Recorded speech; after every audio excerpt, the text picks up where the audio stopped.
আজকে আমরা আবারও ওনার সাথে আছি, দেখতেছি। দেখেন ভিউয়ার্স, দেখেন দেখেন টানাটানি শুরু হয়ে গেছে। এই তো শুরু হয়ে গেছে টানাটানি। দেখতে পাচ্ছেন, দেখেন দেখেন, এই যে কেমনে করে টানাটানি শুরু হয়ে গেছে।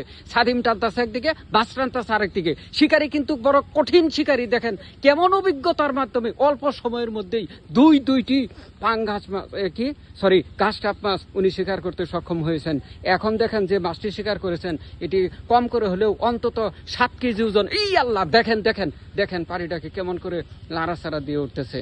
তো ইতিমধ্যেই আমি এতক্ষণ যে আপনাদের সাথে শেয়ার করলাম যে আসলে উনি অভিজ্ঞ শিকারী, শুধু অভিজ্ঞ না, আমি মনে করি উনি লাইসেন্সধারী একজন শিকারী। অল্প সময়ের মধ্যেই দেখেন দুইটি গাছটাপ মাছ শিকার করে সারছেন। এখন যেটি শিকার করলেন আমি স্পষ্টই আপনাদের দেখাইতে পারতেছি। দেখেন, আপনারা দেখেন যে কত সহজেই একটু একটু একটু লাড়াছাড়া, হ্যাঁ আরেকটু লাড়াছাড়া। দেখেন পানিটা কেমন ভাবে গড়াচ্ছে আর কত তাড়াতাড়ি উনি কি করছে। আরো একটি সরি, এটা গাছটাপ না, এটা হইলো কার্পু মাছ। 7